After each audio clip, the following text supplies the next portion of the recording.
discern what the hell's going on. We got 33 minutes. We got 3 Street Fighter 2 characters, which makes me kind of wonder if they're good. And we got a Dimitri. So ignore the Guile and the Ryu in this instance because it's literally like just these two against each other.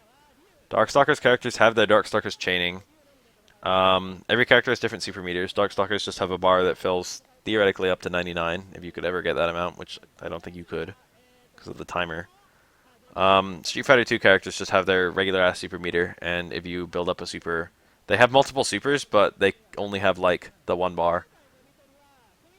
And the supers are pretty strong, but they just have like solid footsies and shit. Look at that Samurai House, looks pretty good. So every time there's a KO, I think. Oh, that was Midnight's Bliss. Every time there's a KO, I think it gives you the opportunity to switch characters, but most of the time people don't seem to switch characters. That was like an EX move, or an ES move? Fuck, I don't know. I don't know how Darkstalkers works. Yeah, so you have the choice of sticking with Ryu or going to Guile. If you win or lose, you can change characters. But pretty much everyone just seems to stick with it, so I don't know. So that was the Shinku. That took his whole super bar to do, and it didn't do anything, so congrats. Nice fucking thing. So the way this game works is there's 5 different games, plus Ingrid, and characters from the 5 different games all have different mechanics. So like, Ryu is from Street Fighter 2 in this game. So I mean technically he's from Street Fighter 1, but in this game he's from Street Fighter 2, so he has Street Fighter 2 style mechanics. So I think he can't air block or anything, but he does. I don't remember if air blocking is on any of them. But he has like, you know, a Street Fighter 2 style super bar. I forget. Street Fighter 2, I don't even know what they have. Like, Street Fighter 2 didn't have any mechanics, so I don't know what the advantages for Street Fighter 2 style characters are. Street Fighter 2 has Zangief, Bison, Ryu, and Guile, I think.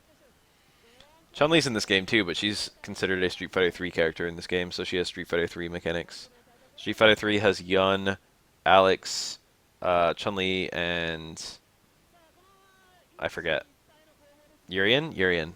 That sounds right. This is actually like the only game that Urien and Alex broke out into for fucking ages. And it's also one of the only instances of Street Fighter 3 characters breaking out of Street Fighter 3 until, you know, Ibuki Dudley and Makoto in 4. And then there's the Darkstalkers characters, which is, I think, Morgan. I don't remember if Morgan's one of them, actually. Maybe she's not. Definitely Dimitri. Definitely Anakaris. Definitely...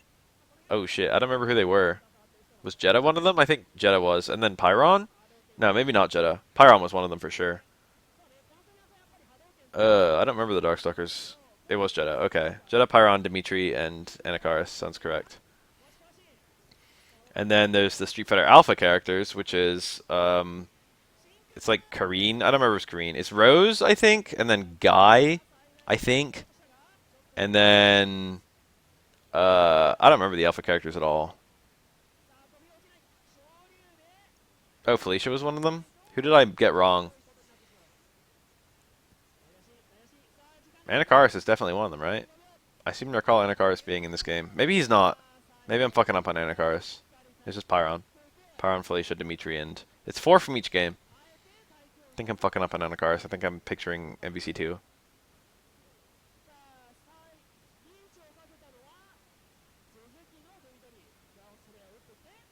Oh, Anakaris is? No Morgan? Dimitri, Anakaris, Pyron, and Jeddah. That's a good 4 characters. Oh, wait, what the fuck? Where's Pyron? I remember Pyron being in this game. Don't lie to me.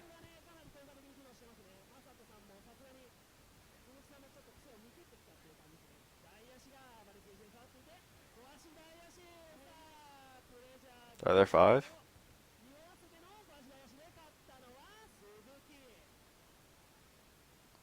He's a boss. Oh. I think he's still playable. And then you got the Warzord slash Red Earth. You got those characters. I don't even know their fucking names. Hauser is the dinosaur.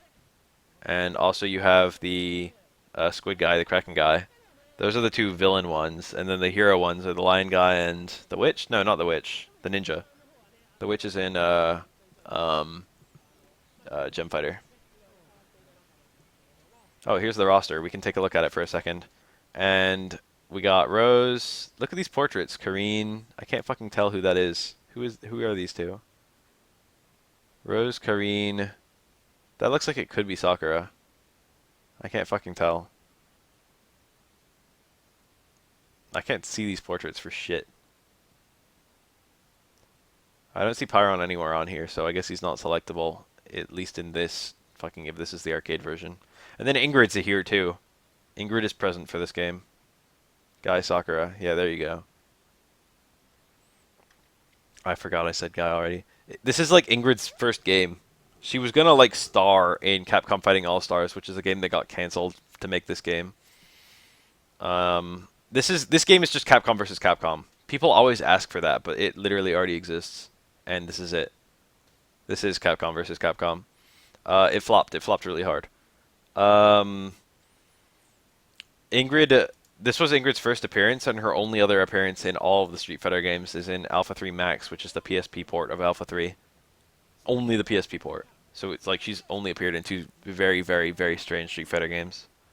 She has a pretty cool set, though. She's got unique mechanics compared to every other character. So the Street Fighter 3 characters can parry, which is kind of busted, as you would expect. And also, they've got 2 super bars each. And they've got all 3 of their supers all the time. And you can just use any of them whenever by using one of your super bars. Also, they have EX moves. When their meter is flashing, you can see that they have an EX move available. That was a parry. It should go without saying, but parries are really, really strong, and thus the third strike characters are supposed to be really, really busted compared to the other characters. But like honestly, a lot of there's like broken stuff on almost every character. I don't know about the footsies though. I've seen like combo videos for this game. There's a really, really famous one that KYSG did. Hello.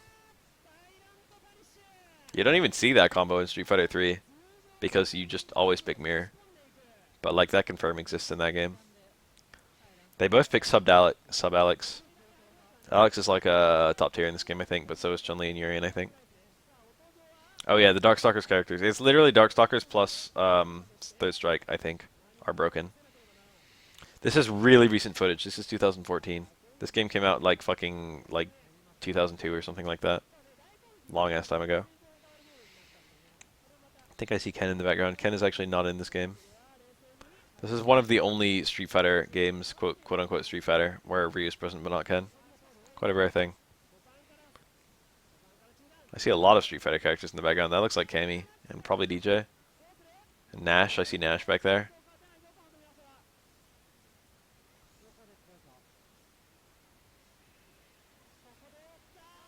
How often do you see that super? Temporal Thunder, I think.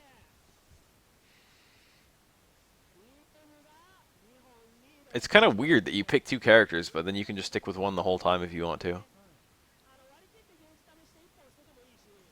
Yeah, I see Birdie. Definitely for sure Birdie back there. That might be Sean. Who knows? It's a really low-ass res picture. I see Hugo back there too on the left side. The big man. The second character comes in only if you want the character to come in. You can just change characters. Between rounds, you pick 2 characters, and then between any round, you can swap between the characters.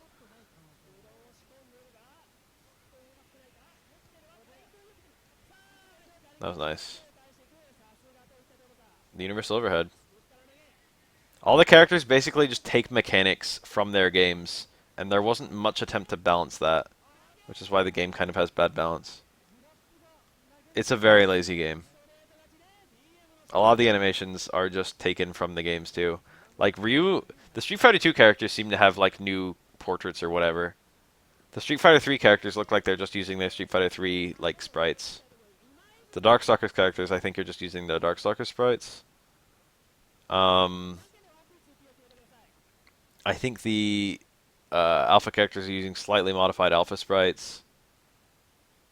The Warzord characters are using the Warzord sprites. It's literally just like every single character is just ripped.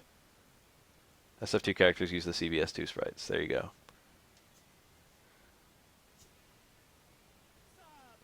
I like how the Darkstalkers have like only been animated one time. And they just appeared in all of these games, even though there's only fucking the single time they made the sprite work was done. They did a damn good job with the Darkstalker sprite work, but it's unbelievable like how lazy they've been with it since then. Yeah, that's just Kareen from Alpha. And that's just Ryu from CBS.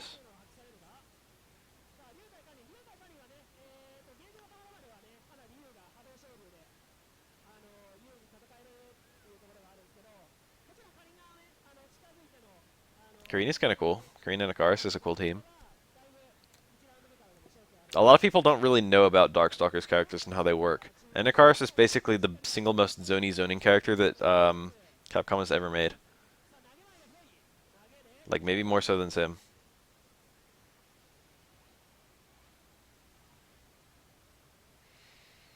The way the alpha characters work in this game is actually insanely tight, and I hope they bring it back if they ever do an Alpha 4. It's like a really tight mechanical system. Basically, when you're above 50%, you can activate, exactly like Vism.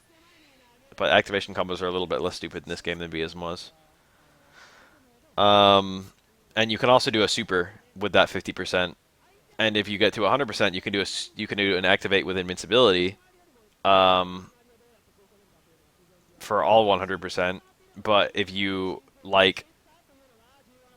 you can cancel the activation with a super near the end, or you can just use 50% to use a super, and then you'll be down to 50%.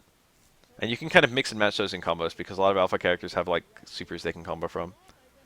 So sometimes you can do like an activate and then like a super at the end, or sometimes you can do a super and then an activate at the end. It ends up being kind of cool. That was an activate, but he just got hit out of it immediately.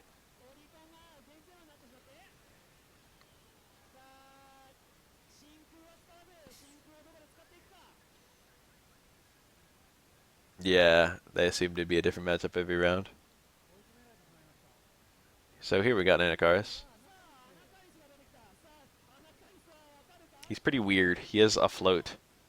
It's a bit like Dulcim's float, I guess, but he retains the ability to attack like from the ground, I guess, with it. I don't know if his attacks are actually lows. I feel like they are, but I don't want to say that for certain. See, that was a jump in. His jump ins are kind of strange because he can cancel his upward momentum with all attacks. It's kind of like every attack he has is fucking DJ's knee shot. It's not all of them, but it's like some. And if he backdashes when he's cornered, he moves to the other corner. So you can't corner him. He's a very strange character. That's like an instant overhead.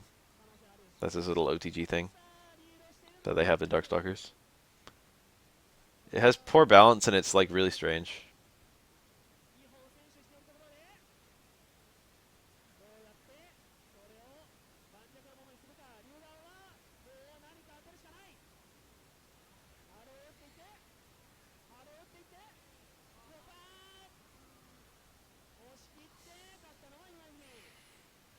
A lot of the mechanics just fall completely flat. Technically speaking, it's very interesting, but most people don't even know it exists.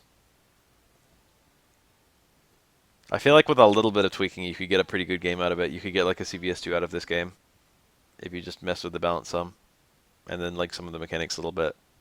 The entire concept of picking two characters was kind of shit. I actually know like a decent amount about this game. It's a bit slow.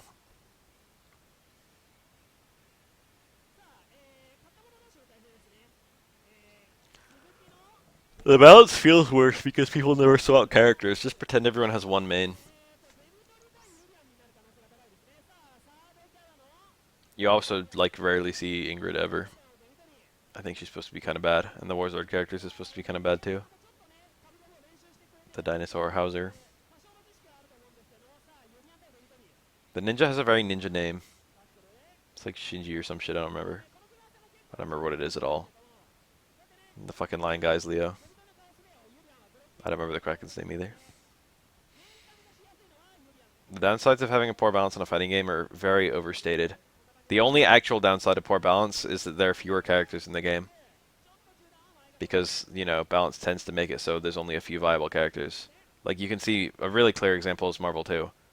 There's like fucking 70 some characters in that game. But then when you actually play it, it's like, well, if you want to really play this game, you've got to play one of like 10 characters, or 3 of 10 characters. So what should be a game with 70 characters is actually a game with like 10, and the chances of you finding a character that you like in those 10 characters are lower because, you know, there's fewer of them. But like people act like it's worse than it is. There are actual good fighting games with only like 10 characters. I'm pretty sure like Skullgirls only has like 12 some, right? Skullgirls has a very, very tiny roster, but it's like a good fighting game. People tend to act like um, a fighting game completely sucks if it has poor balance, but really it just like it depends. It's not as clear cut as that. The main factors are: do you like the character you play as, and do you like the character who you're fighting? And both of those can be true in a game with a tiny roster, but they're less likely to be true.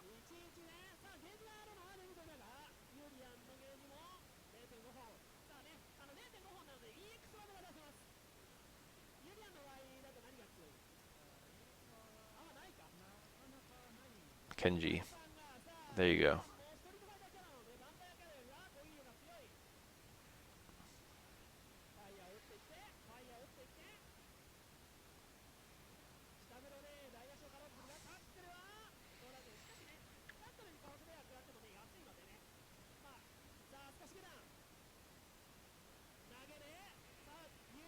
That little mirror, dude. That parry. That was nice.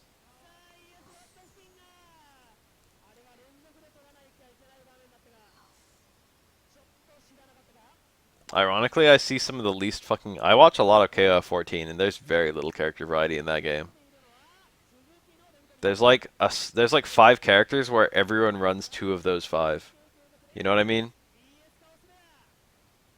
Like, like, like 3/4 of all like character picks are the same 5 characters. It's like Iori is common as fuck. Um, Let me think actually. Who are the common as fuck characters? I see a lot of fucking Robert even after the nerf. I see a decent amount of Nakaruru even after the nerf. I see a fuck ton of Mai. 13 had a decent amount. Benimaru, there's a fuck ton of Benimaru. Just those guys. That's like fucking everyone already. I don't see that many Leonas anymore. I used to see a lot of Leonas, but ever since the nerf, they're not that common. Good amount of Kula. Leona's kind of dropped off a bit. She's not that rare. It's still like fairly common to see a Leona player.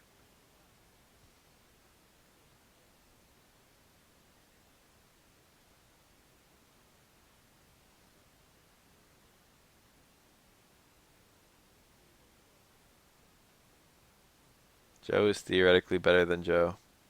You might need to rephrase that. I love KOF 13, but it's literally pay to win. Even EXKO is pretty busted. Oh shit. Oh. Hua is like sleeper top tier in 13, I feel. Joe as well, probably. Both those characters are like actually really fucking strong. I've got a pretty solid idea of how 13's tier works, tier list. I've seen a shit ton of footage. I've probably seen like the 3rd most KOF 13, or like, no, 4th.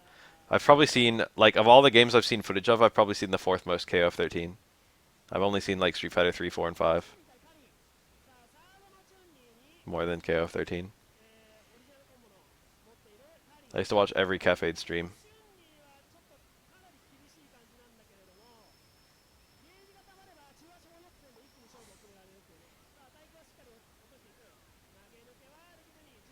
Hua's one of the characters where, like, most characters in, Hua had really, really short combos to do, like, a lot of damage. Or not short, like, well, he just did a lot of damage in general with very low meter, which is normally a recipe for a top tier in that game. But, Hua had to use his meter in advance. Or not necessarily use his meter in advance, but you had to get drunk and then hope to find something off of that drunkenness. That's stressful.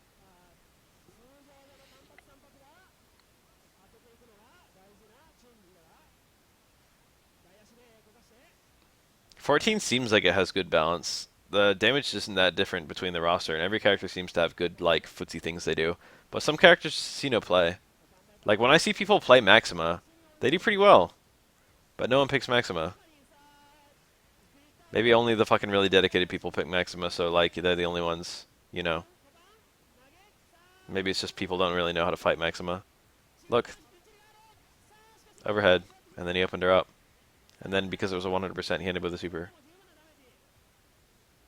It's a little bit like the best of both worlds between actual Vism and A-Groove. Because you keep supers. Actually, you still kept supers in A-Groove, didn't you? It's just basically A-Groove. Hua could kill you really cheap. I think he had Touch of Death with 3 bars plus super. He actually had Touch of Death with, 3 bars plus drive. He actually had both drunk and non-drunk. He had Touch of Death off of 1 bar. And he was the only character to have a Touch of Death off 1 bar plus drive. I think that was a fully unique thing, not counting infinites.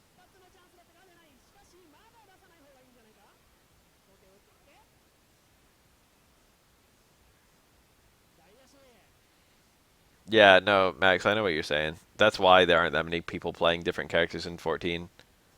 Is because when you can have a bunch of characters getting to a similar effect, you just kind of pick the one who can do it the easiest. That's like a real thing. Easy characters are more played in like every fighting game.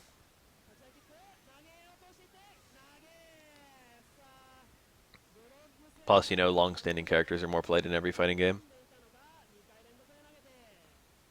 Legacy characters. Iori's not easy. He's kind of easy. Iori has hard shit in almost every KOF game. But he's got everything, and he's legacy, and a lot of people just know how to use him because they've been using him for years and years and years. Iori is rarely low tier. He's rarely even mid tier. He's usually higher top. His tool set is just good. He's got like the Yun going on. Where like as long as he's got everything that he classically has, he will be good.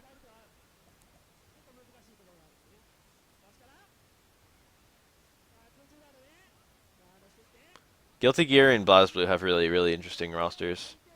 That's the one thing I think those games do the best of any fighting game, is that there's no like the characters don't have like no pair of characters have like a similar like goal, or maybe not goal, but you know.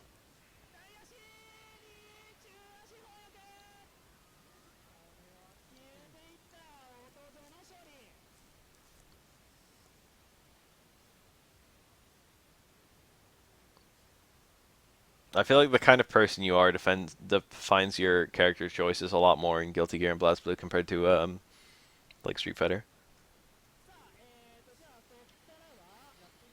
I feel like it takes a certain kind of person to even be able to touch fucking Carl, let alone to master him. But Carl is a very extreme example in a very extreme game.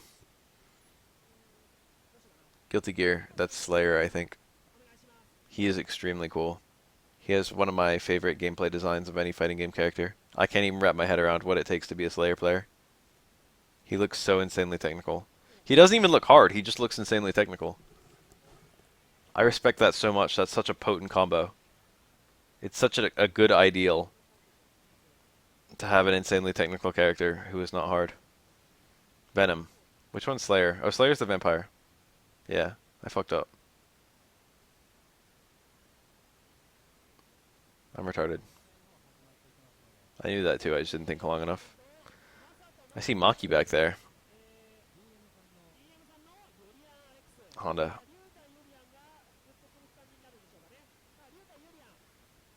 I know most of the Guilty Gear characters, but I'm like, I don't watch it that much, so I'm not like super, super, super good about it.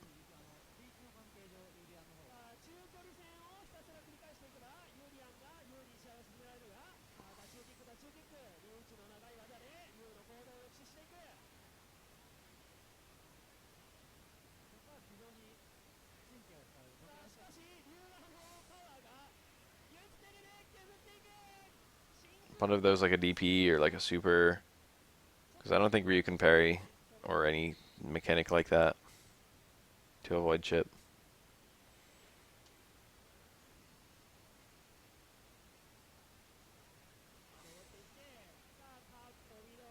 Main Gallup, it didn't feel so unfair. Japan really nailed it with a super easy character for Gaijin. What are you talking about? Are you talking about 5? Doesn't make any sense.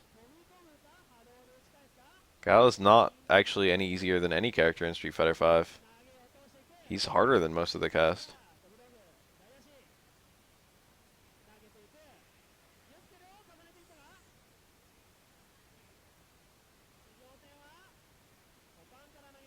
Gal's not really easy in any Street Fighter game.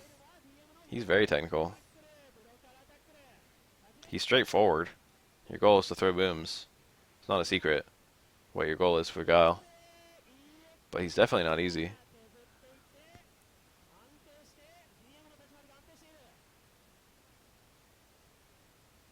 I mean, yeah, I mean, that's just Ryu. Throw Hadokens, Shuriken when they jump in. That's Sagat. That's like any fireball-based character.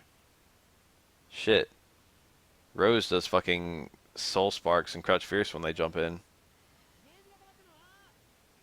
Guile is extremely straightforward, but if you think that's all of Guile's design, you're fucking really mistaken.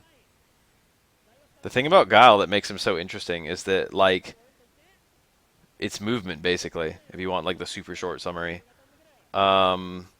Easiest character in SF5? Let me get back to that one. That's a hard question to answer, actually.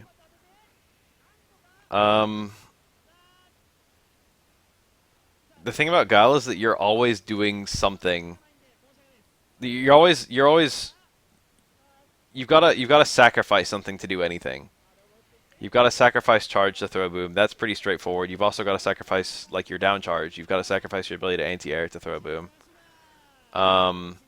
You've got to sacrifice charge to be able to use like things like back or towards medium kick or like towards fierce. I don't think Birdie's super easy. Nikali is an okay choice. Nikali is extremely straightforward. Nothing he has is that hard, but nothing any character has is that hard. If you're like a beginner, doing DP cancels with Nikali might be a little difficult for you, because he has a lot of DP cancels.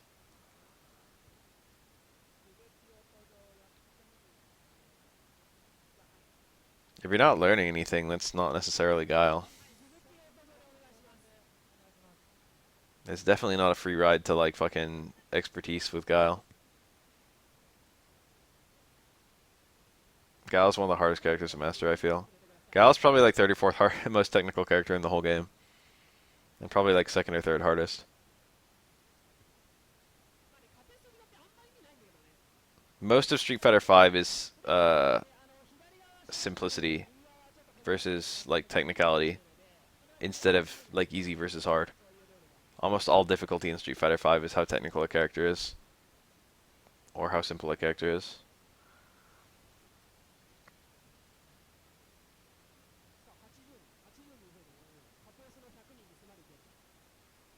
Charging during combo is something Nikali has to do a lot. You have to learn to charge buffer if you want to play Nikali. Every single Street Fighter V character, to Street Fighter V's credit, every single charge character forces you to learn to charge buffer. Like, pretty well, too. Most of the charge buffering tricks are actually pretty hard in Street Fighter V compared to other Street Fighter games. Like, if Street Fighter V was your first game, like, you're not getting babied by the charge buffering. Chun-Li's like spinning bird kick charge buffer is like some of the hardest regular charge buffering in any Street Fighter game. Only Uri and stuff is harder.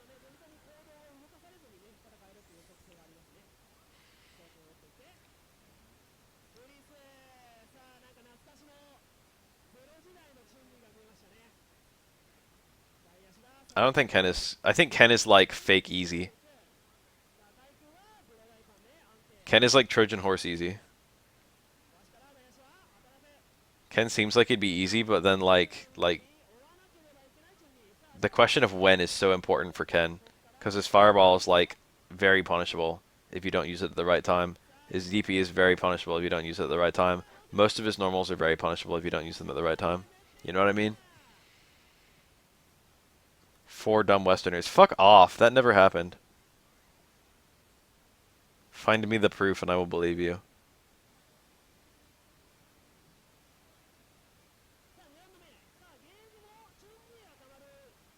I would never believe that, but even if I did believe that, I would believe that only by merit of his design, not by his gameplay.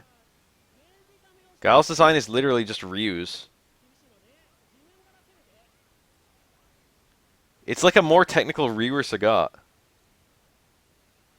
You're telling me that he's the dumb one?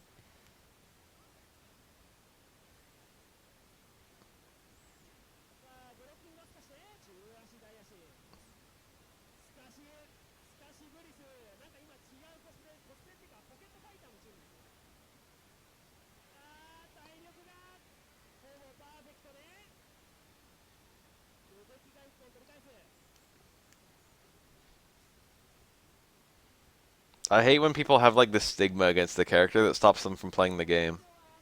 This is like actually my trigger. When people say shit like this. It's like, oh, I want to play a character, but like fucking I have all these actual hang-ups. It's such a fucking toxic mindset. It stops you from playing and enjoying a game. Oh, I want to play a character, but they're too easy. I don't want free wins. Fuck off. Maybe you're just fucking destined to play that character. A lot of people pick Guile and get their fucking shit pushed in. Maybe you're a natural Guile man, dude.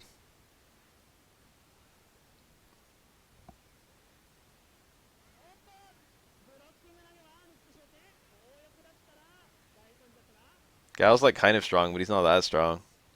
He's certainly not super strong at low level. Gil and Urien are pillar men. Oh shit, is this a JoJo reference? I never saw that one. That makes sense. Good lord.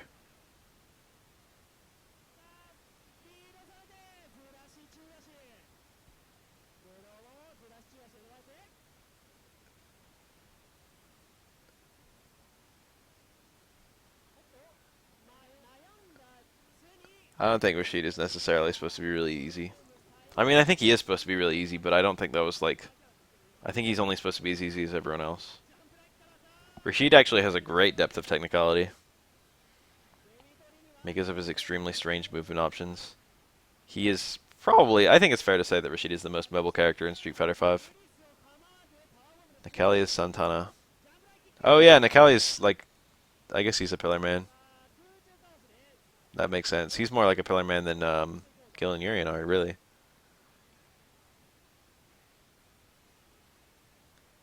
The thing about a lot of charge characters is that, quote, playing a charge character forces you to move correctly.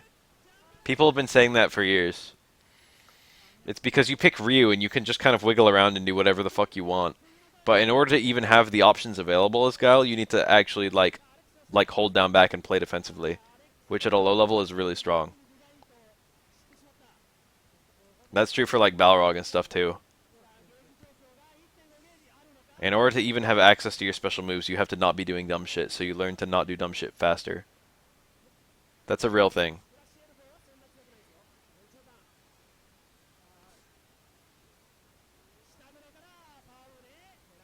Guile was absolutely designed for Americans to use, but it's just because he's American. He was trying to fucking appeal to American characters. It's a visual thing. They wanted a character who was, you know, strong enough that he fucking would be viable for people picking up the game in the Western audiences in the same way they want Ryu to be strong.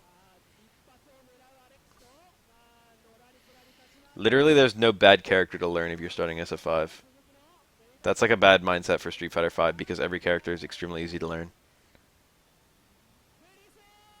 Like, it might be hard if it's your first ever fighting game and you don't know how to learn characters. But, like, it's very attainable. Like, a grandma could learn Street Fighter V if she put in the appropriate effort. The game is easy like that. It's not easy in that you can just do it without any practice. No fighting game is easy like that. It's easy like, you can learn it if you try. There's nothing about it that's too hard. Like, honestly, I feel like hands motions are just too hard for me. I've been trying to do hands motions for years and years, and I can never be consistent. Probably partially because of the pad I use. There are characters in old fighting games where it's just like, even if I put in the time and the hours, I don't think I could play this character.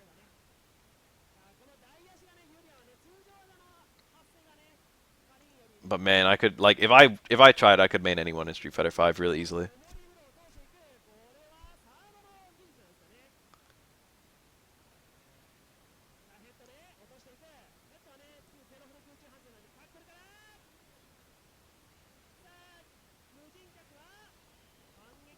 When I said Gal isn't that good at a low level, what I'm actually saying is that Gal's win rate is not extremely high at a low level compared to other characters. It's like normal. The only character who really shoots through the roof in Street Fighter V, if I recall correctly, is Bison. Bison has an extremely high win rate at low level play compared to his high level play win rate. And that's just because he's got a lot of gimmicky moves that people don't know what to do with. Like fucking Devil's Reverse. People try an anti-air and then they get jumped in on. They're just like, oh, what is this? And once you're good, you can kind of play around them a lot more easily.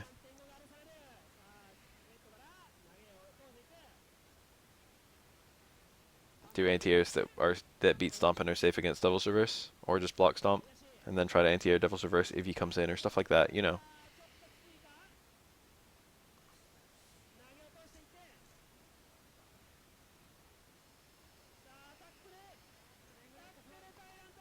I think Guile probably had a little bit of gameplay design trying to appeal to American audiences, but it was just like some characters they kind of made just to make, and they didn't know if the character would be strong or weak. Good example of that is like Dalsim, and then he ended up being really strong. Or like Zangief, who ended up being really weak. They wanted a long-range character and a close-range character, but they didn't really care about tier, and that shows because both of those characters have really terrible balance. But then you have characters like Ryu and Guile, where they kind of just wanted the characters to be strong. They wanted the character to function at a high level of play. So they kind of gave the character like a slew of tools to make sure that no matter what happened, something would be good.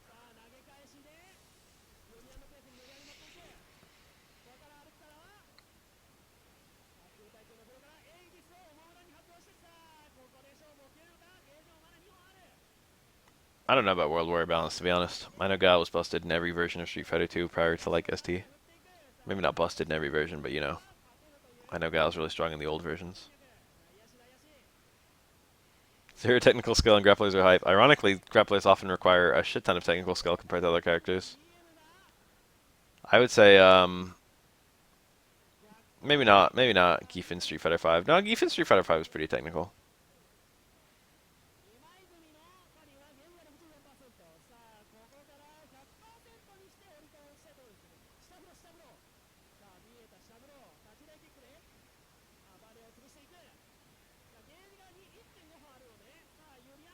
I can think of a ton of extremely technical grapplers in fighting games. High level Iron Tegu though.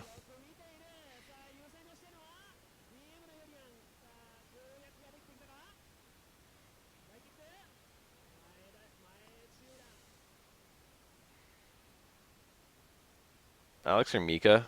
I feel like that question is so personal. I think the easiest character for you, Ominous, probably would be Alex or Mika. I think it would be one of those two characters. But I feel like it probably wouldn't be for most people. I definitely wouldn't say the easiest character is Ryu. I'll say that right now.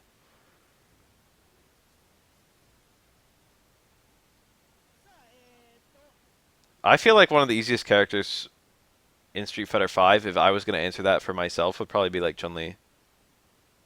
Because it's just like hold down back, throw fireballs, if they jump hit light kick, and then just like use your various pokes. But use your various pokes is like a really hard thing for a lot of people, but that for me it's very natural.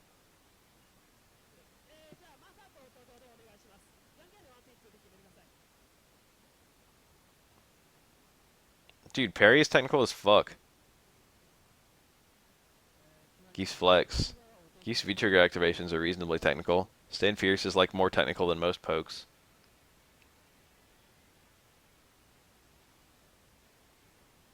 Then mix in that you've got buffering tricks a lot for Geef.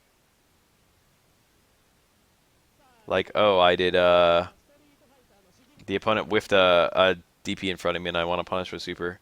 You don't see this one as much anymore because you can just towards fierce and then link super. But like whiffing buttons in order to buffer motions. Alex's V-trigger is extremely technical. Most characters are pretty simple until you throw in the V-trigger and then they become extremely technical. That's like a very common thread of Street Fighter V and actually some extremely good game design. Street Fighter V has a lot of extremely good game design and then some really bad game design, but you know, we do what we can. Most of the gameplay design of Street Fighter V is pretty solid in my opinion. Most of the stuff that's not related to gameplay is the stuff holding it back, but there are some bad things. 4-frame 2-hit confirm. How do you mean? You mean doing 2 jabs? Stand jab is 4 frames, I'm pretty sure. In fact, I'm dead sure. And you can do 2 of them if you want to. And it is pretty easy to confirm. It's hard in the sense that it's a light normal confirm, which is a little difficult for some people.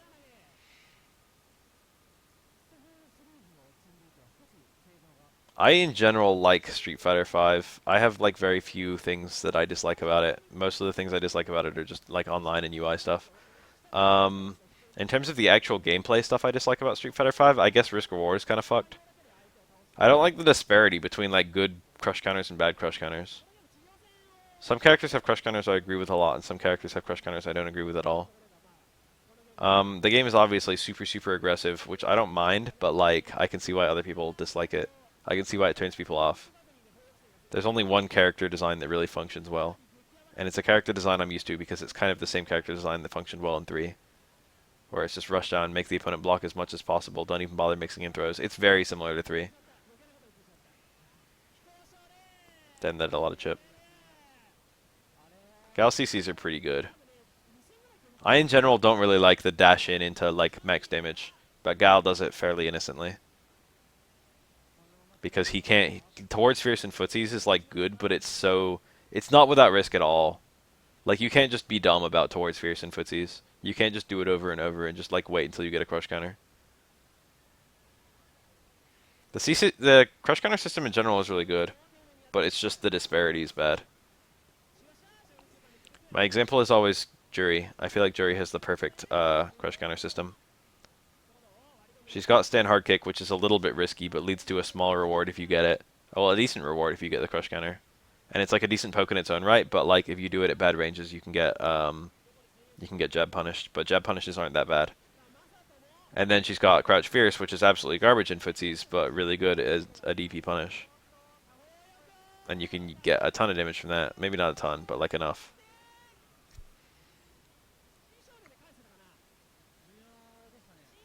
Alpha 3 had what was basically crush counters, yeah. Chun-Li doesn't have inherent charge for, like, anything off of lights. Chun-Li does not have inherent charge off of lights. I think, technically speaking, she can do crouch light kick, crouch light punch, stand light punch into light spinning bird. And I think that either gives you inherent charge or almost does. But that has a standing move. That has, like, a standing move canceled into a flash kick motion. So it's kind of like a Sako combo. It's not that hard. It's just harder. It's more technical than most light normal combos. Than almost all light normal combos. Gal has the same thing with crouch short, crouch jab, stand short into flash kick. I think the V system is like the thing I hate the most. It's V skills. I said this recently kind of jokingly, but the more I think about it, the more I think it's true. V skills need to like not be what they are. They need to literally be a character's like most useful tool.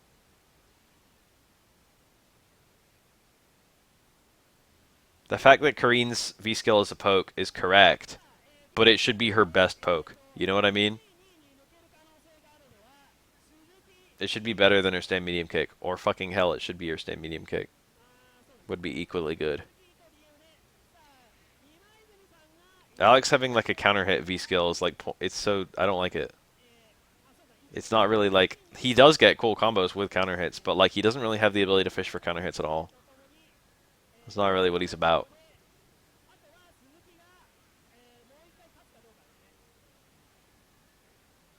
Standing attack into flash kick is charge down, then release charge and hit the standing button, and then hit up and then kick. It's very tight.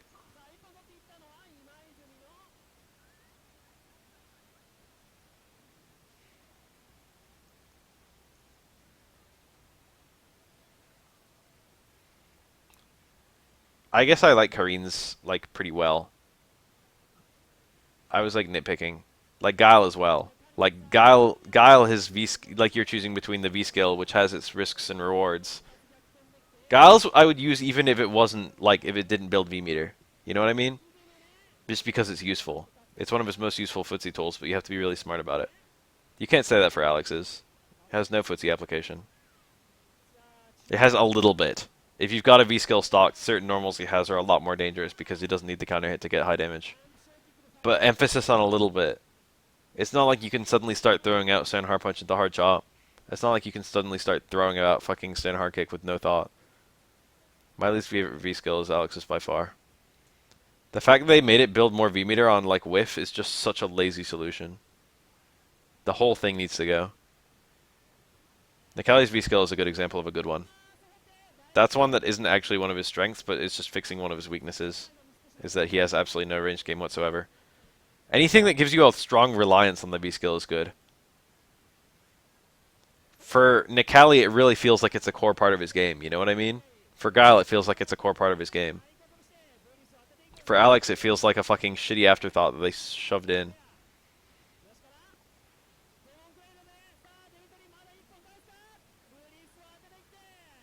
I would tentatively agree with Guile being the best designed character.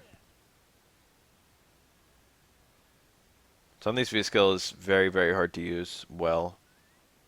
I don't really think about it like a bad V skill, but I guess it really is. I think Chun-Li, one of her big problems is that her jump is very floaty. So if they did something to her V skill to make it faster and more like a normal jump that she could use to predict fireballs, it would be a lot better. Or like a jump that had a different anti-air arc than her regular jump. If they did either of those, it would actually be pretty good. It would be a good V skill. But right now, it's like, why would you do it? Why would you even approach with Chun-Li? Hell.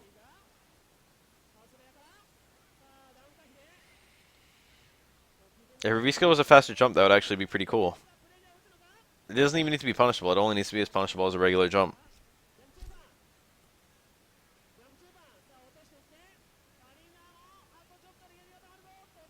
I like Chun-Li's V skill combos, but the unfortunate truth is that they're rarely optimal. Only in very, very specific V-trigger scenarios that I'm aware of.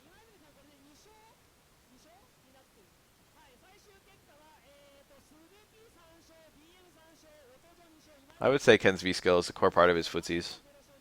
Unfortunately, the step kick itself is really shit. The run is great. If Ken's V-skill was just the run, it would be a well-designed V-skill.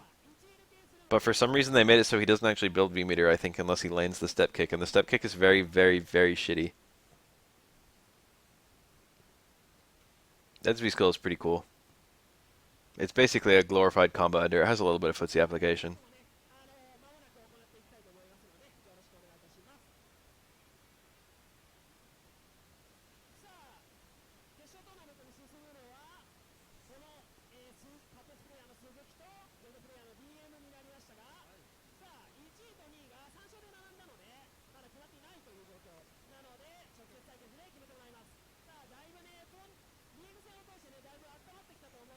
I mean, Ken's step kick is ass, but it's beyond ass. It's beyond ass, dude. It's shit. It probably should have been safe. Or like it needed to do like a decent amount of damage so that it was actually the thing that you do after a target combo. They needed to do one of those two. Because as long as neither of those two are true, you'd never ever use it. It needs to either be an optimal ender or it needs to be a fucking, like an okay move to use. And right now it's neither.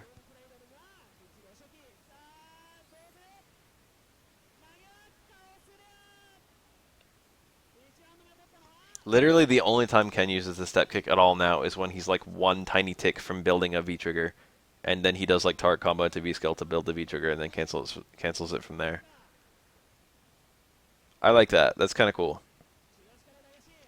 You get some nice combos from that. I think you can get the hard Tatsu there. You can get your upgraded uppercuts too.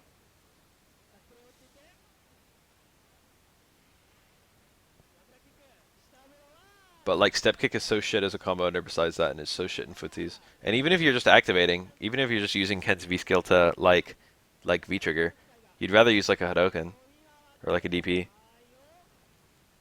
I like Vega's V-trigger. It's just like underwhelming in terms of like tier. I think it suits his character. It's just shitty.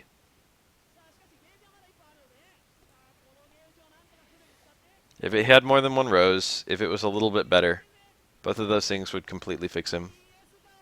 Vega's V-skill is a pivot.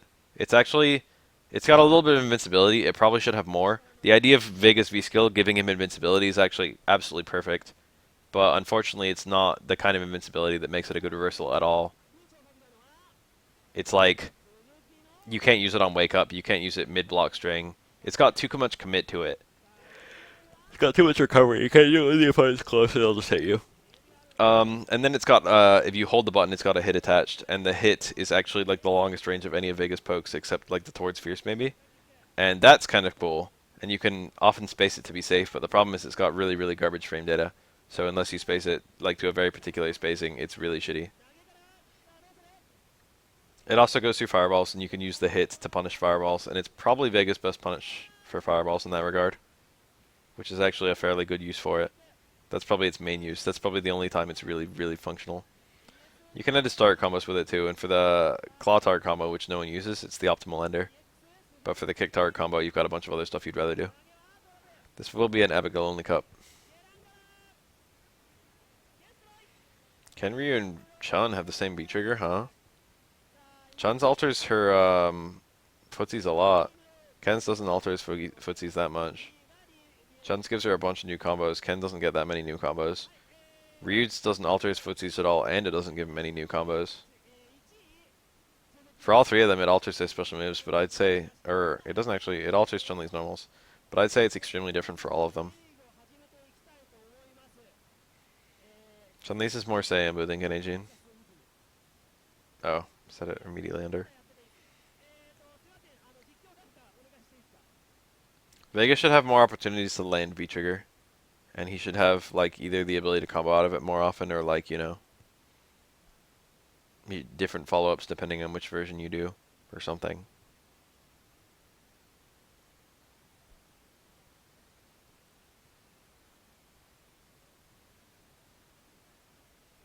If you have Ultra SF2, I'll watch it.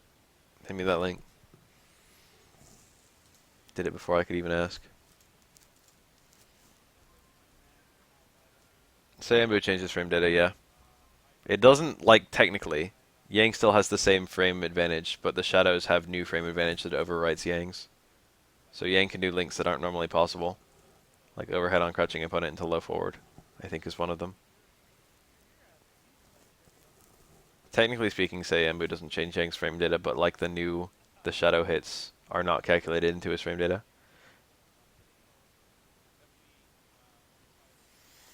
I've heard Violent Ken is absolutely busted in this game. Is he allowed? Well, Evil Ryu's here, so I'm guessing they're allowing these characters.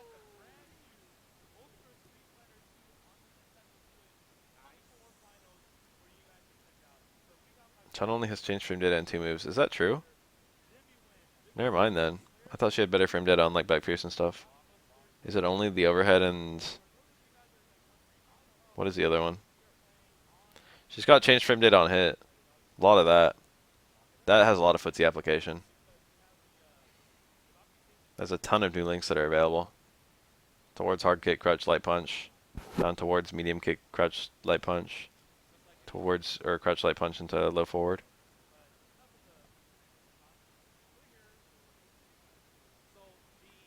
Was that a 3 hit? That was a shotgunettes. That's why it was 3 hits. So this is new Sagat. There is no old Sagat in this game, right? New Sagat is only barely worse than old Sagat, to be honest. The super is not really a factor. Sagat super is not great. It's got invincibility, and I don't remember if it's safe or not. I feel like it's not, but it might be.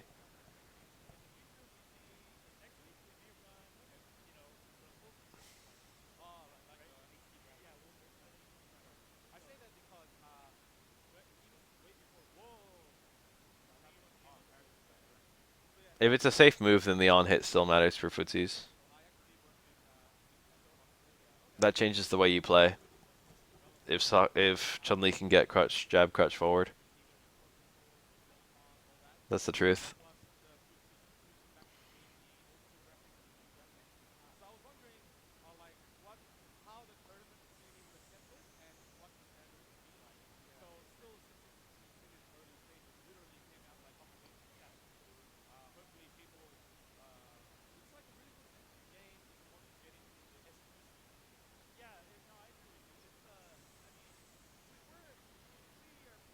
Oh, interesting. No stored supers. Blockbuster John was an 8-on player in Street Fighter 2, I think. Oh no! Fireball's too good stun in this game.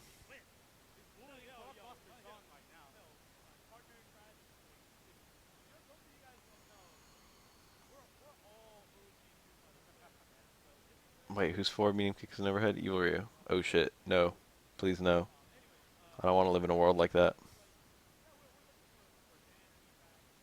So it's basically his towards medium kick from like Street Fighter 4. Button overhead. His alpha one, he takes like a big jump, doesn't he? And then drops his heel on you. I think I know that normal.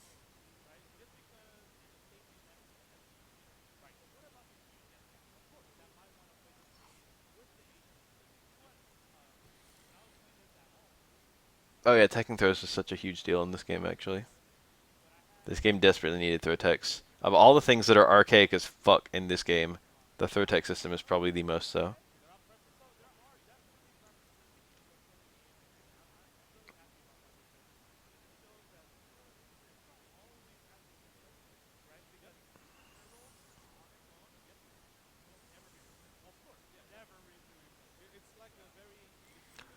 The ATS Super!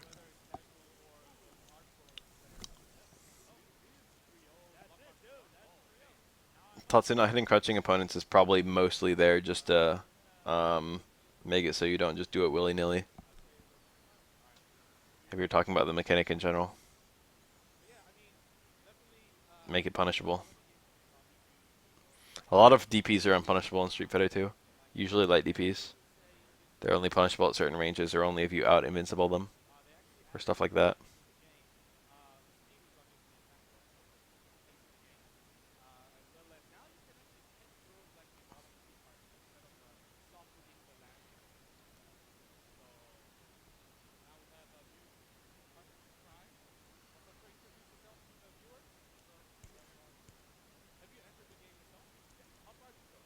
Violent Ken, here he is.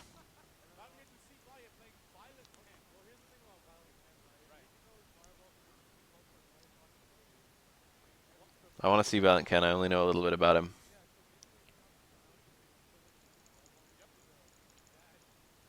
Are they playing on Wii U, or no, what do you call it, Switch Pro controllers?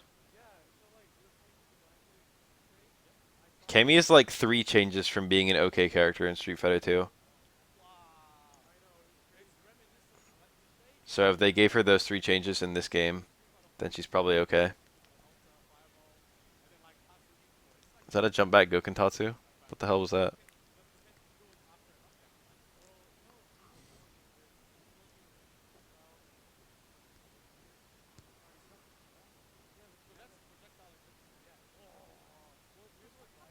I don't know what those 3 changes are. She's got some stuff that's kind of good though. The hooligan is okay, but the motion is really annoying. The DP is actually like a pretty good DP because it does its full damage at any hit, and you can make it safe fairly easily because it bounces back really far. It depends on the character. Some characters can punish it with no thought process whatsoever. Some characters only barely get a punish. Some characters get a huge punish. The main problem with Kami is that she has absolutely no answer whatsoever for fireballs. Even if Quick Spin Knuckle went through fireballs, which it actually doesn't in Street Fighter 2, it would be a mediocre answer. In a game where fireballs are extremely dominant, having a character have no answer to fireballs is so shit. They need to either make her Spin Knuckle like a fucking low risk, like instant move, or they need to make her jump better. Or they need to add a dive kick, something like that. If they did any one of those 3, it would be a fantastic buff for her.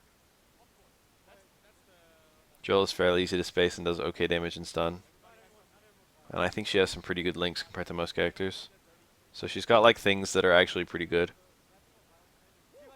Fireballs are a little too weak. If you want an example of a game where fireballs were about the right strength, I would say Street Fighter 4 is probably the best of any Street Fighter game. They're way too weak in Alpha. They're way too weak in 3. They're way too strong in 2. And in 5 currently, they're a bit weak. Not like enormously, but like a bit. I still throw plenty of fireballs as Akuma, who literally takes the biggest risk of any character when throwing a fireball. Ground Kunai are quite good for Ibuki. Even though they're fucking 20 damage. Ryu Hadokens are okay, but his reliance on them is horrible. The thing about Akuma is that he can play like a no fireball game if he wants to, but Ryu can't. Ryu has to throw fireballs. Gao and Chun-Li have about the right strength of fireball.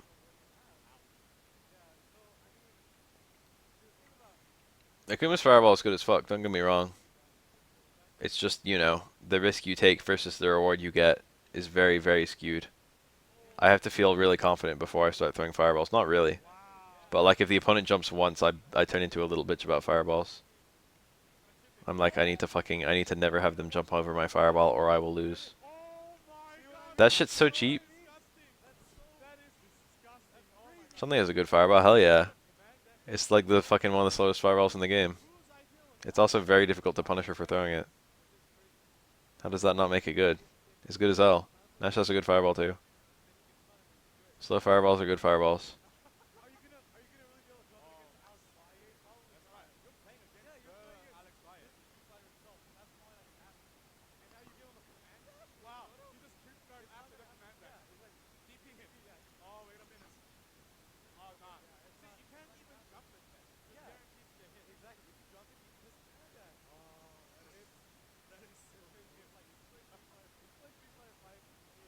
Yeah, the further a fireball traveled in Alpha 3, the less damage it did when it reached you. It's kind of an interesting mechanic. It makes a lot of sense. But also nerfed all fireballs into the ground, made them all useless. The only time you really saw a whole lot of fireball, you saw a little bit of fireball used for screen control in Alpha, but like mostly it'd just be like fucking Vism combos. When you corner the opponent, just throw a shit ton of fireballs. Was it a Chun-Li player who said that Chun-Li's fireball was shit? That's the key.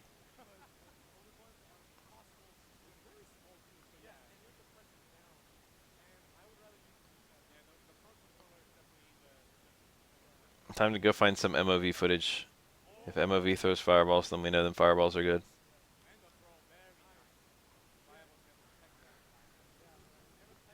The only thing that's kind of weak about Chun-Li's fireballs is they have very little combo application.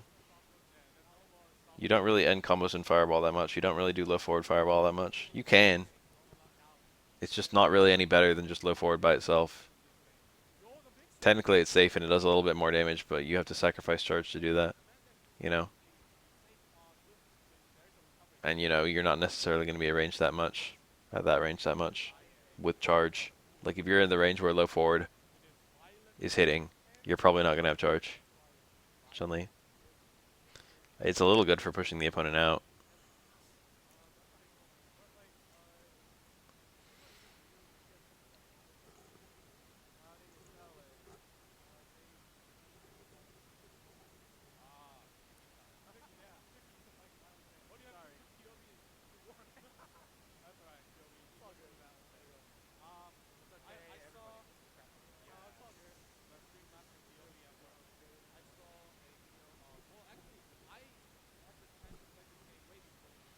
They banned Akuma, but Violent Ken, Evil Ryu are allowed.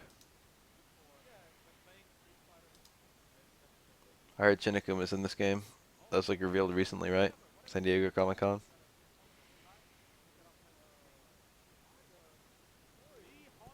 If Akuma's already banned, if Akuma's already the best character in the game. This is famously a horrible matchup.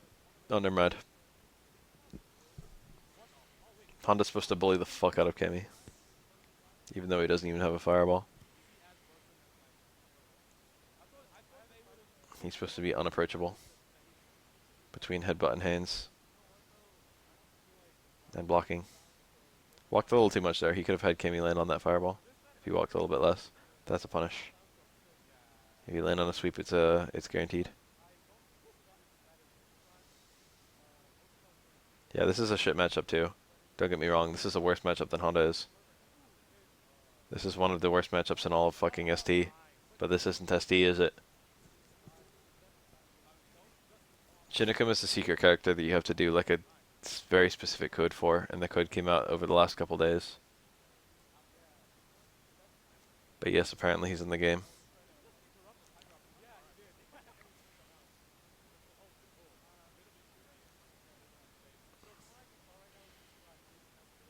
I can find some old Sagat versus Kemi footage if you guys want to see the most disgusting matchup you'll ever see in your entire life.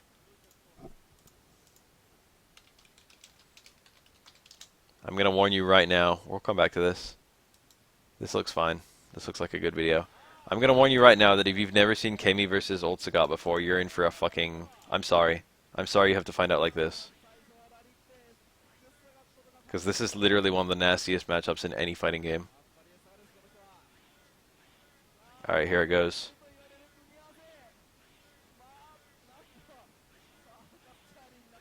If any of these are forward jumps, Sagat can just DPR on reaction.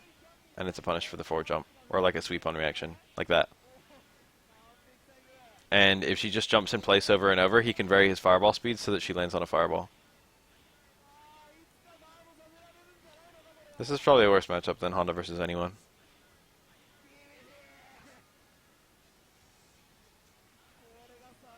Quick spin knuckle does not go through fireballs. She does not have any answer to fireballs at all.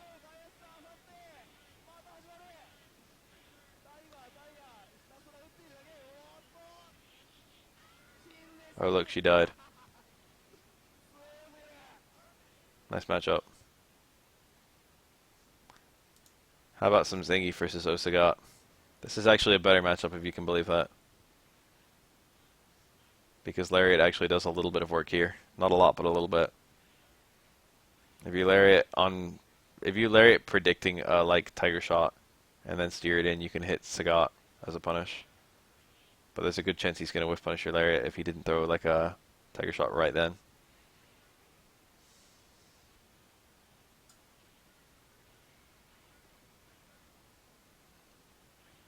Sea Bison does have a block string infinite. This is still a shit matchup, but it's like a better shit matchup.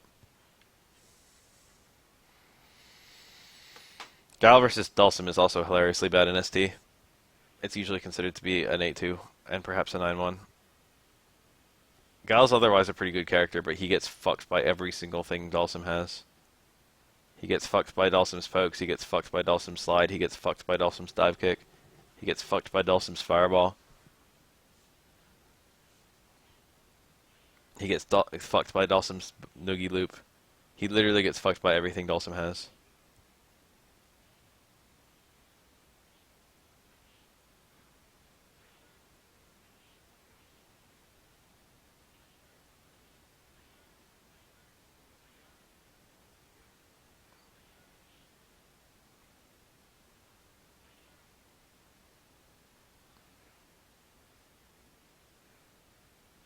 Jen, the Dulcim player from Japan, ST Pro, one of the best Dulcims in Japan, said it was 9-1.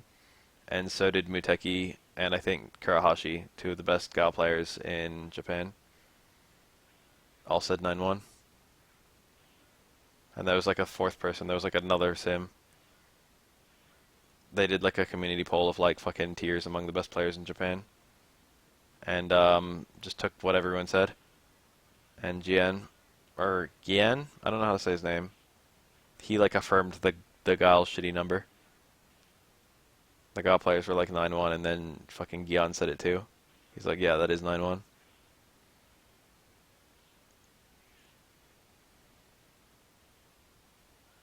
Sim Gal is really shit. It's very shit, dude. If Gal throws a boom ever, Sim can low strong and it will hit Guile and punish him for throwing the boom, and Sim will still be able to block the boom. Even if he recovers into the boom, he can still block it from a low strong. Sim literally has a button that he can do on reaction to any boom that punishes the boom, and then he's still allowed to block the boom. This basically means that Guile cannot throw any fireballs. And then you throw in that Guile's really weak to slides, you throw in that Guile's really weak to fucking characters with big throw range and fucking throw loops.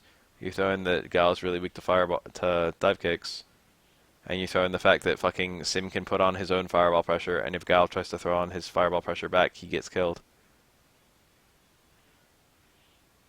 That's all like pretty big. That basically ends up being Gal can't do anything.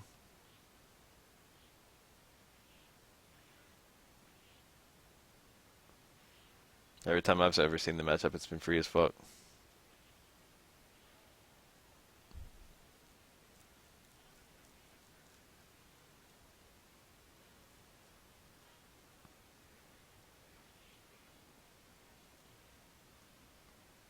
It's like Sim has good tools to make Guile's already good normals kind of shitty, and then also has a way to force him to like only use his normals.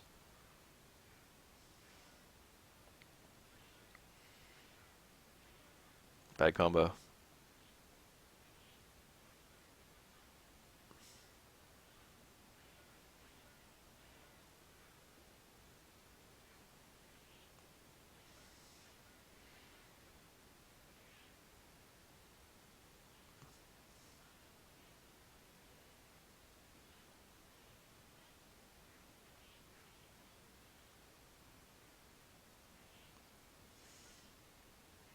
I wonder if that throw was too early or too far. It's probably too early. I think Geef can throw you from that far away. Geef's sweep is pretty fucking strong. Good damage, good stun, great speed, safe. Also good range. What is this?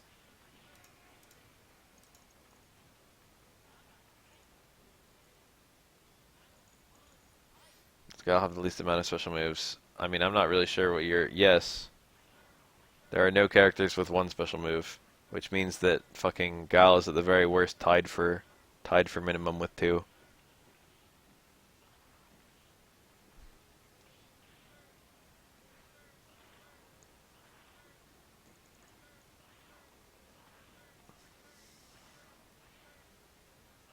You probably never see Running Bear in SF2 because fucking no one picks Geef. Running Bear is not really any worse in Street Fighter 2. It's a little bit worse, but it's not dramatically worse than it is in Street Fighter 5. It has basically the same function. The main difference is that, you know, you can't jump out of SPD, so SPD is like as good most of the time.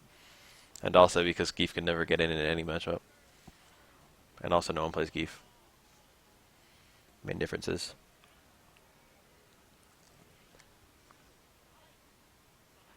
I've seen it a few times. Pony used to use it every now and then. And there was another big Geef.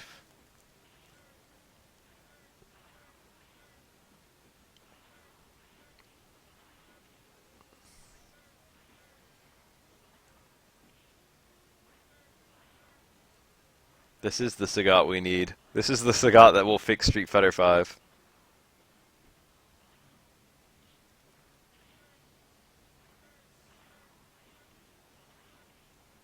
If Guile clashes his boom with your fireball, even with fucking Osagat's crazy ass fireball recovery, Guile still gets a punish. Guile has basically no recovery on his Sonic Boom.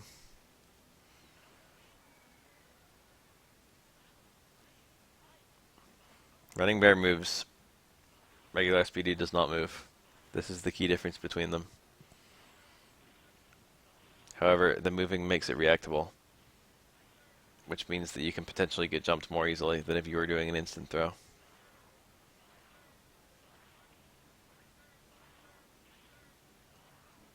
Yeah, Guile can't keep up in a fireball war because he can't charge fast enough, but if he's close enough to hit the opponent, he can get a hit.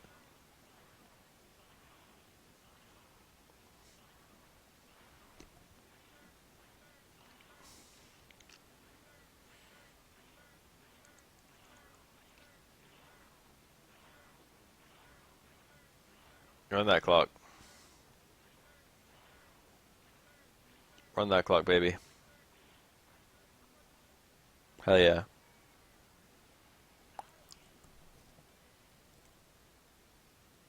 That's not even inspiring. That was good play, though. That was good ass play. I've heard there was a good match that happened here. Let's find out the hard way.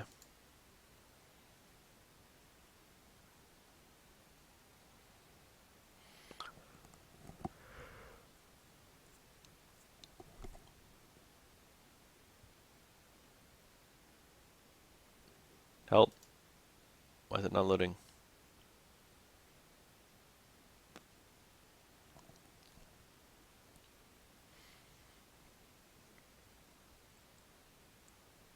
Why is it being so slow and shitty? Yes, the colors spell out like fucking, the colors you pick spell out like a year, and it's like fucking Street Fighter 2 debut year or something like that.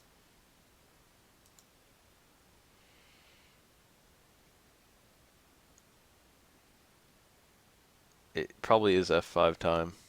There's something very strange going on. Alright, never mind, I changed the quality and it actually worked. Damn, look, it's a Dr. Fate.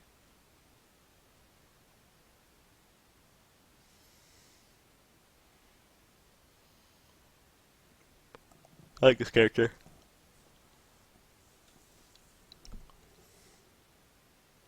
He feels more like a MK character and less like an Injustice character. Although he does feel quite a bit like um,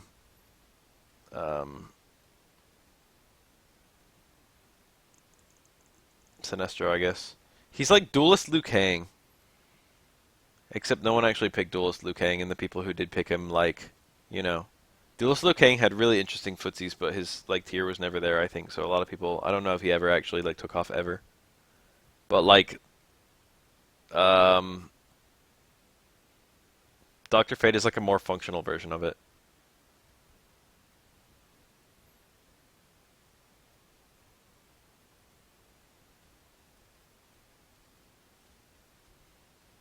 You know, like Injustice, I think Injustice is fun as hell.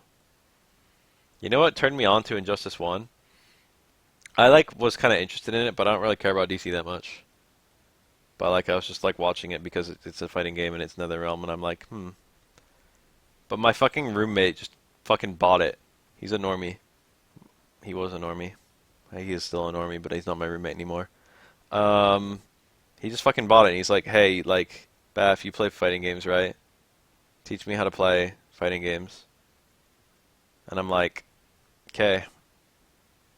And I fucking learned Injustice with him, Injustice 1. And I taught him how to play various characters. And the thing is, he was like 100% normie. And he still learned it like super, super quick.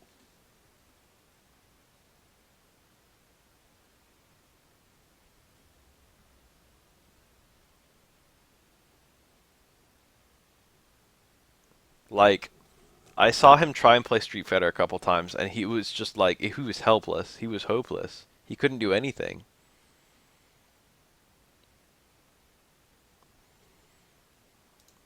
But then, like, man, it's just gonna be a bunch of Trident rushes to shooting stars. I already know.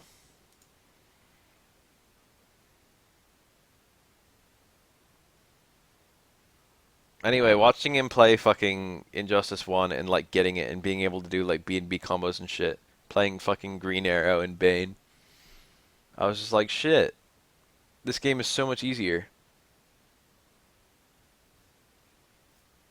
He didn't actually call me Beth, he called me my name.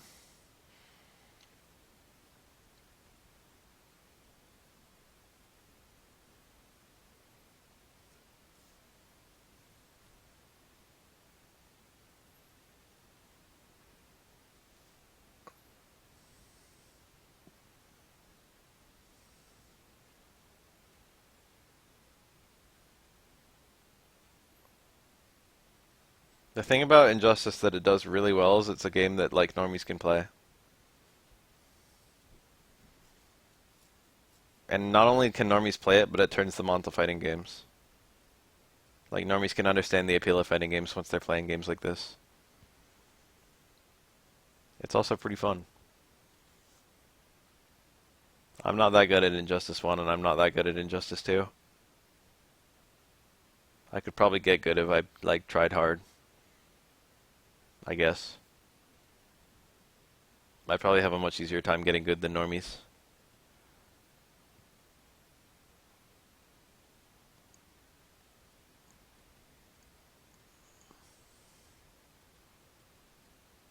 But these are like relatively quality fighting games that are also extremely easy to play.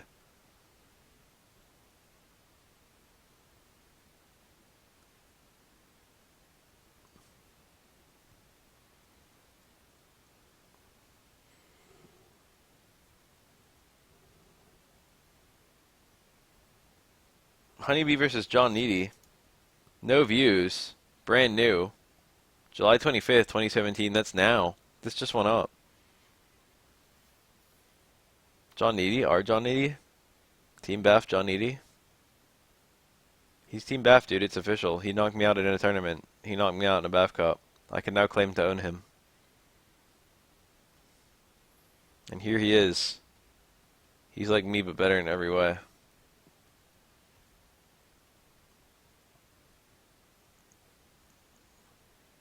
You don't get to choose whether you're Team Beth or not.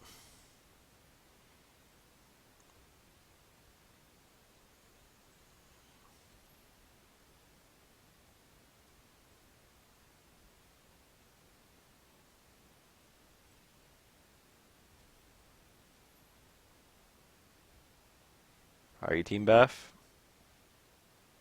I'm pretty sure I've run into you at a tournament, but I can't recall a particular instance.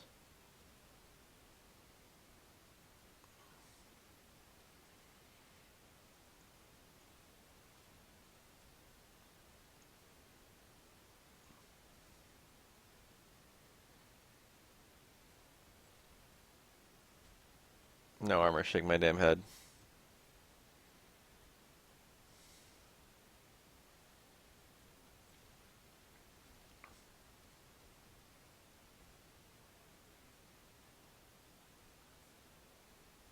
I really like watching Honeybee play. I also like Firestorm. You know what character I actually find super interesting in this game, and if I tried to play this game, I'd probably play that character? Poison Ivy.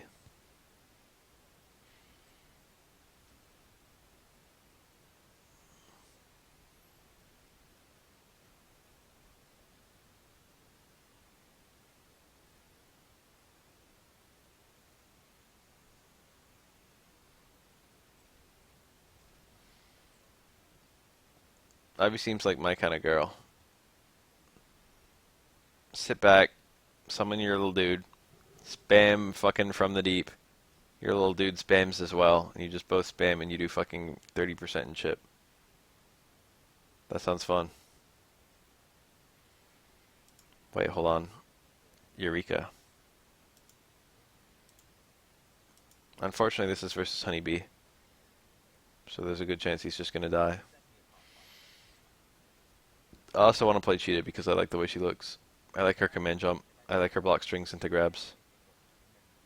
Block strings into grabs reminds me of fucking MKX grapplers.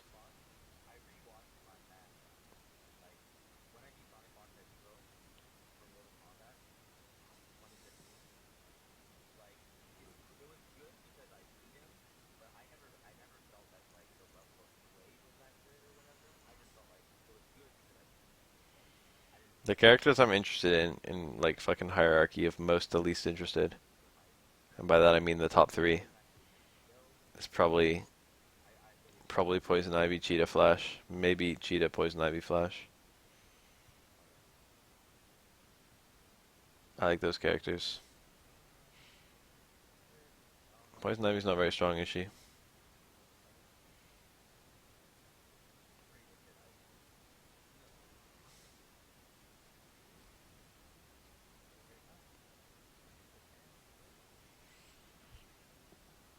I really like the way Kano worked. Commando Kano. I actually played a lot of Kano near the end of when I played MKX. I didn't go in trying to main Kano or anything, but like the longer I played and the more characters I played, I found myself going back to fucking Kano a lot. I played all three variations a little bit.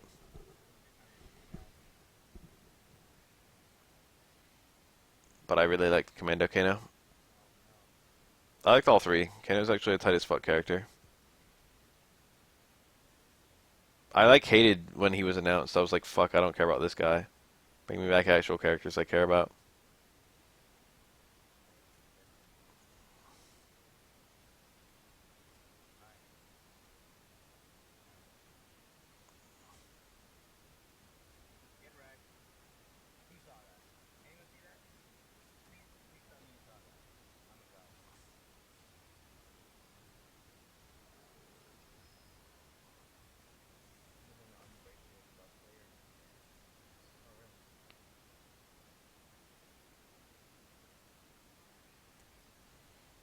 This requires more investigation.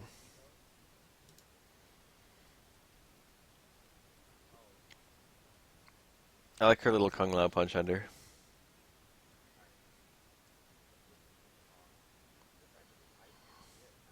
The little guy, he's here.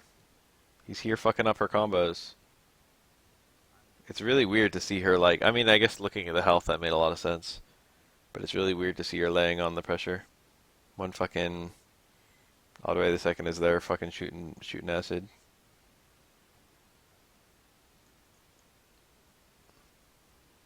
Normally, fucking most Ivies just kind of chill and block while he's doing his thing. Because I think if you get hit, he goes away, right?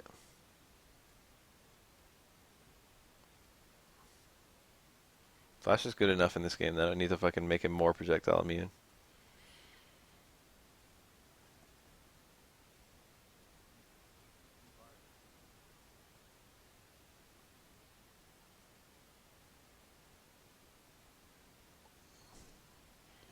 Dude, I like have seen Storm Kubo play a lot of fighting games, and I can safely say that like Abigail is literally perfect for him.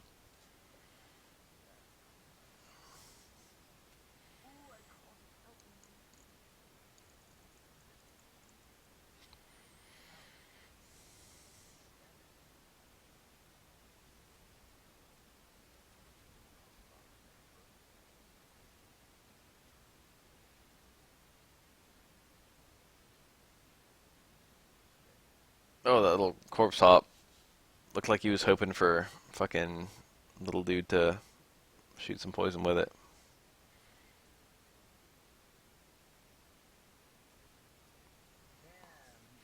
I'm tired of people arguing over what's a fighting game.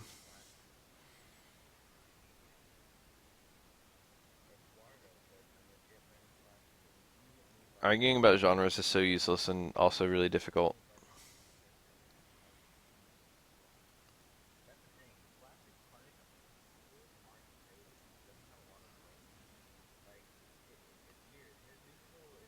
I think Smash is a fighting game.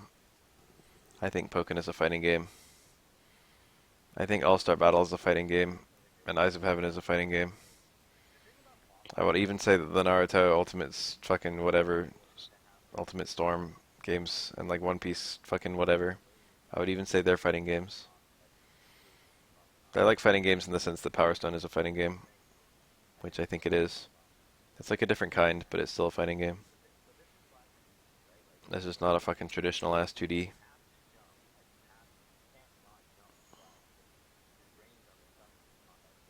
But like it doesn't matter. People just use like fucking is fighting game and is not fighting game as a way to fucking hate each other.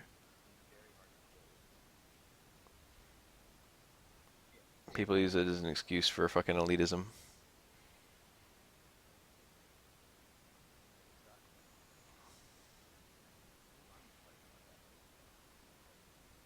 I hate when people like try and act like Smash Bros is like more like Mario Party than it is like Street Fighter.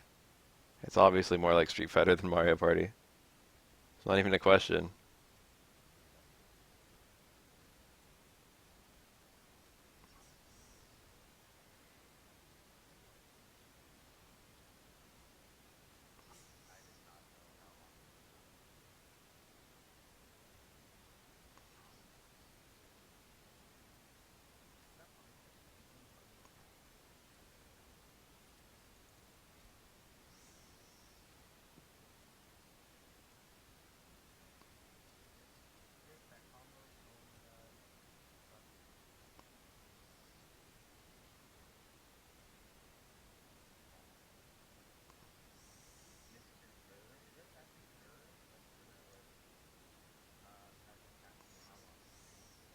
What makes League and that's a hard question.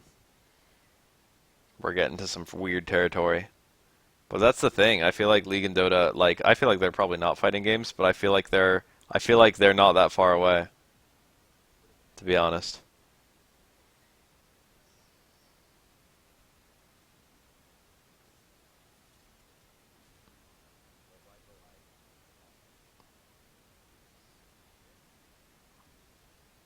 I feel like League and Dota are like what would happen if you tried to make a fighting game out of like fucking StarCraft? What if you took the StarCraft engine and made a fighting game in it? I don't know that much about MOBAs though. Only very basic things.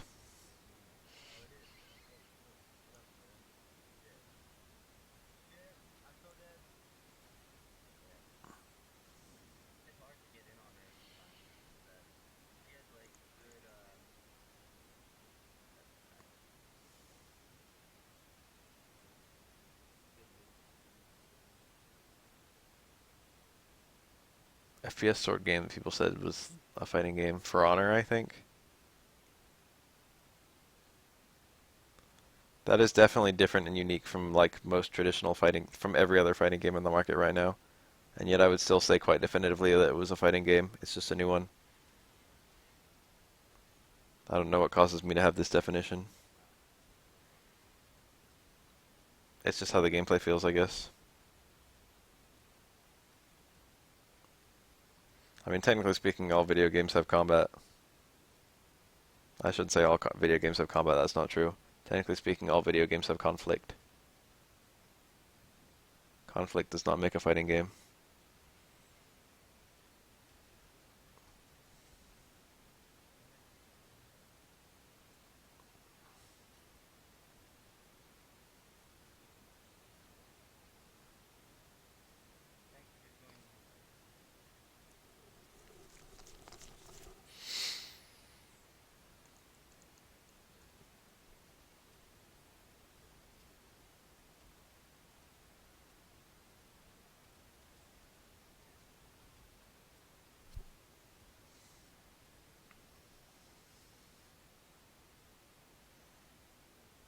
Monopoly for the SNES is probably about as far as you can get from a fighting game.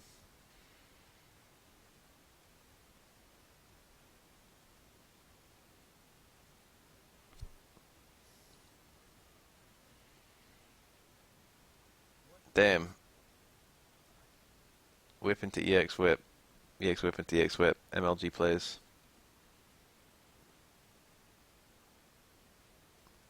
Just keep doing EX whip forever. How to play Poison Ivy.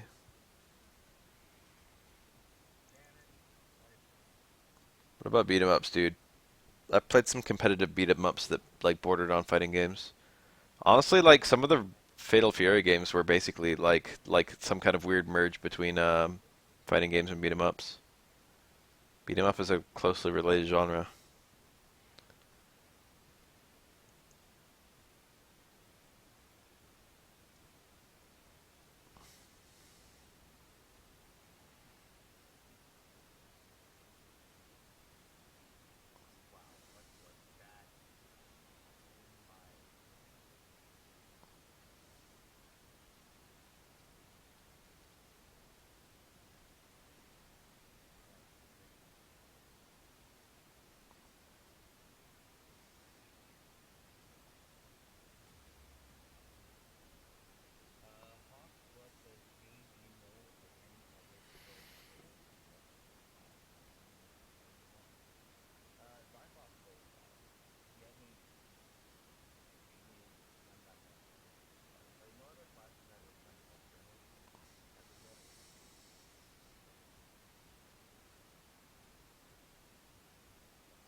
Damn, this is an interesting ass discussion.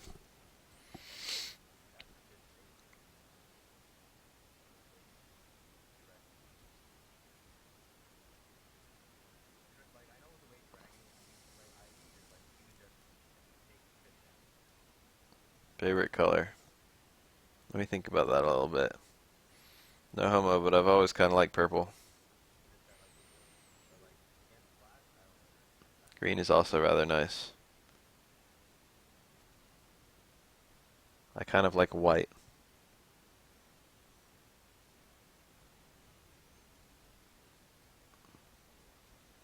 Blue is objectively a good color.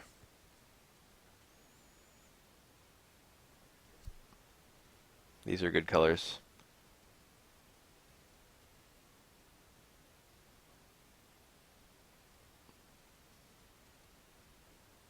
Wow, no homo was just a joke. You guys are acting like it fucking wasn't funny. Or that it didn't make sense. It definitely made sense and it was definitely funny. Purple is, quote, the official color of homosexuality.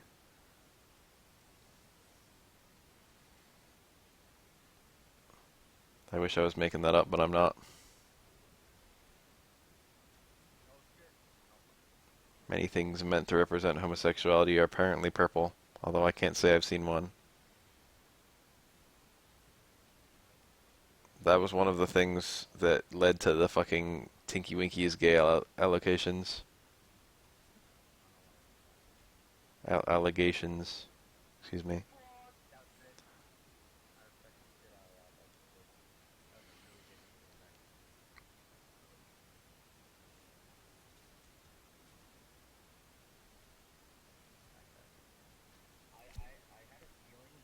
It was like the purse and the purple and the triangle. It was like all three.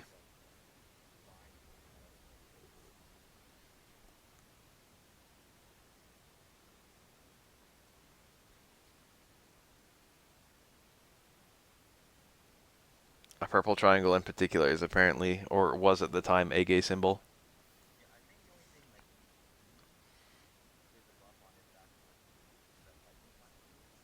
Yeah, dude. It sounds like I'm making it up, but I promise.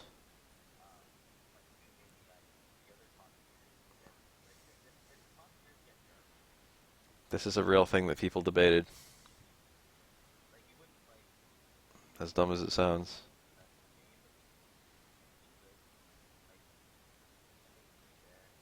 Sometimes I see some controversy and I'm just like, this is some dumb shit. And like, I hope that people know that this is some dumb shit. Probably the single most extreme example I've ever seen is fucking Night Trap. I can't believe there was ever any debate on Night Trap. Do you guys know about Night Trap? It's just some fucking Sega CD game where you like you play as like a security guard or something, and there's like various cameras. It's like a lot of Sega CD games were just like a whole bunch of uh videos like playing fucking full motion video at various screens, and then like you could do something to play out two different outcomes. FMV kind of stuff, yeah. It's just a bunch of videos, and you just have to watch as these guys try and break into a house.